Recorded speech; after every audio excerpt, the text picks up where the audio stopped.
Convert the polar point into a rectangular point. So on this first one, I'm going to start by drawing it out so you can see what it looks like. Pi is right here. So in the pi direction, I'm going to go 2 units. So there's how I would plot 2 comma pi. Now, let's go ahead and use these conversions right here to prove that rectangular point.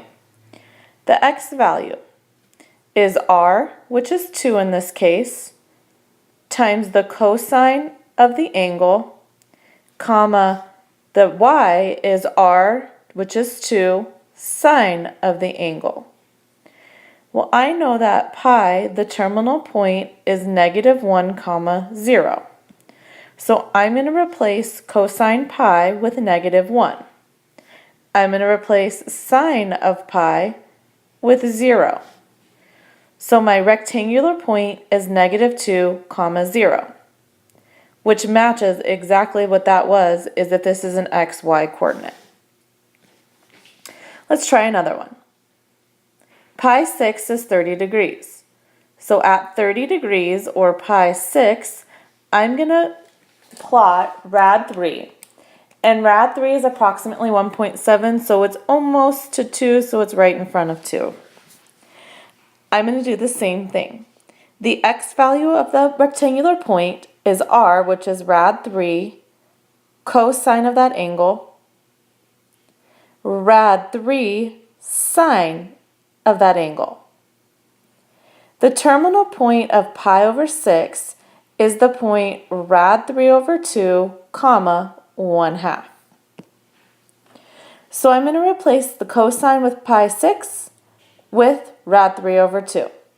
So I have rad 3 times rad 3 over 2, comma, rad 3, I'm going to replace the sine of pi 6 with 1/2. When I simplify this down, I get rad 9 over 2, comma, rad 3 over 2. But we wouldn't leave rad 9, so truly what I have is 3/2, comma, rad 3 over 2. And if I was to plot this point 1.5, so I'd go over 1.5, and then I'd go up 3/2, I would end up at the same terminal point. Well, what happens if the angle is not on the unit circle? Because in fact, more often it's going to be not on the unit circle than it actually will be. So what we have to determine first when I look at this first problem, am I in degrees or radians? Because I have this angle right here, with the pi, I'm in radians.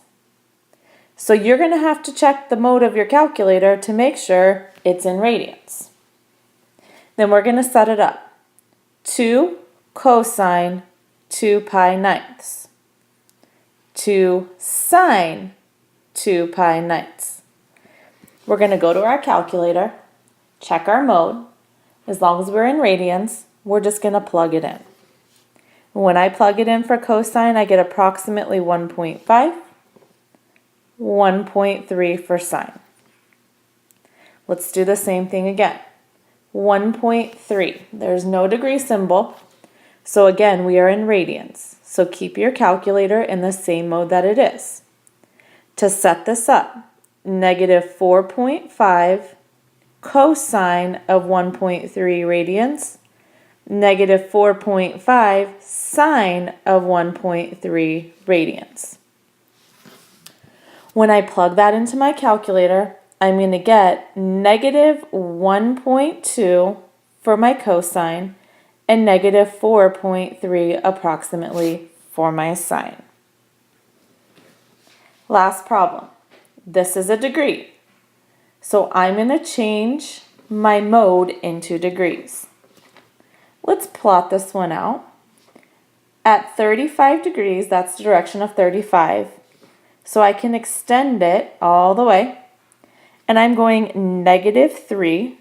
So I'll go -1, -2, -3 in this direction. And there's my polar point. Let's convert it. -3 cosine of 35 degrees. -3 sine of 35 degrees. Change the mode of your calculator into degrees. Then when you plug it in, you should get negative 2.5, comma, the sign value will be negative 1.7. Again, these are approximations. So if I went negative 1, negative 2, negative 3, so 2.5 down 1.7, I would fall on that same point right there.